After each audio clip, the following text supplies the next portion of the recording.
उद्धवजी ठाकरे म्हणजे कधी कोणत्या वादळापुढे झुकलो नाही, कधी कोणत्या वादळापुढे झुकलो नाही, मी गर्वाच्या आत कधी गुरफटलो नाही, गंगेमध्ये मारून डुबकी निर्मळ व्हावे इतका गढूळ मित्र अजून तरी झालो नाही, दो चार अगर हम ख्याल हो जाए खत्म सारे मलाल हो जाए.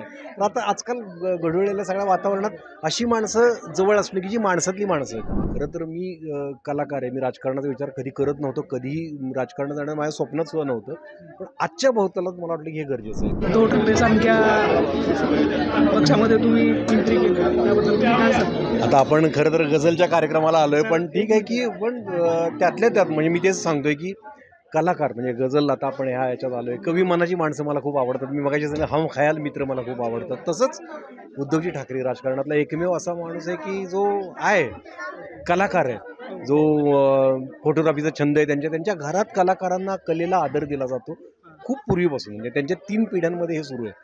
मग अशा घराशी अशा माणसांची कनेक्ट होणं मला कायम आवडतं. जसं मी आत्ता म्हटलो, दो चार अगर हम ख्याल हो जाए खत्म सारे मलाल हो जाए. तर आता आजकाल गढूळलेल्या सगळ्या वातावरणात अशी माणसं जवळ असणे की जी माणसातली माणसं आहेत राजकारणात सुद्धा.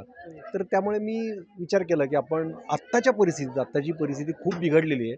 खरं तर मी कलाकार आहे, मी राजकारणाचा विचार कधी करत नव्हतो, कधीही राजकारणात जाणं माझ्या स्वप्नात सुद्धा नव्हतं, पण आजच्या भोवतालात मला वाटलं की हे गरजेचं आहे. आणि अशा माणसाला साथ देणं की जो माणूस आहे इथून, त्या माणसाला साथ देणं मला गरजेचं वाटतं. बस.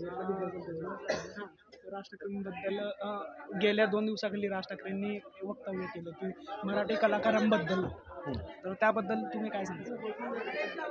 हां, मराठीत कोणी स्टार नाही आहे ते म्हणाले, ते बरोबर आहे, पण फक्त रिस्पेक्ट देण्यामुळे स्टार होत नाही असं नाही. स्टार असण्यासारखे काही कलाकृती कराव्या लागतात, जाणीवपूर्वक त्या कलाकृती कराव्या लागतात, जी साऊथचे लोक करतात जाणीवपूर्वक अशा कलाकृती. तसे विषय, जगण्यातले विषय मांडणं, माणसांच्या जगण्यातले माणसांचे प्रॉब्लेम ओळखून ते प्रॉब्लेम्स मांड, तो जो कलाकार आहे ना तो स्टार होतोच. आणि किंवा खऱ्या अर्थानं मनोरंजन तर मनोरंजन करणं अशा अर्थानं, म्हणजे आता ते सुद्धा आहे, ते म्हणतात की ते रिस्पेक्ट, त्यांचं मत म्हणून त्यांच्या मताचा मला आदरच आहे की नावाने हाक मारतात वगैरे वगैरे, पण केवळ तेवढ्याच गोष्टीने स्टार होतं असं नाही. स्टार होण्यासाठी खूप काही लागतं. कलावंत हे खूप मोठं जबाबदारीचं तुम्हाला ते आभूषण आहे कलावंत म्हणणं. म्हणजे समाजाची सगळ्याची जबाबदारी तुमच्यावर असते. निळू फुले हे स्टार का होते?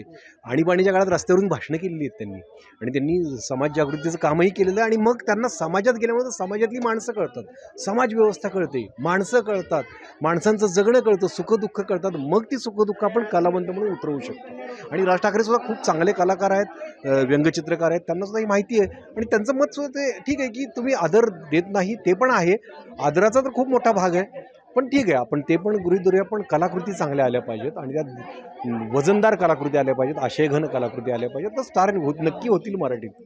आणि खरं आहे की स्टार नाहीत मराठीत, हे खरं आहे. अयोध्येबद्दल काय सांगताल सर? ते आहे ना, मंदिर होतं आहे, चांगलं आहे. राम आपल्या मनामनात पूर्वीपासून आहे, राम इथल्या कणाकणात आहे.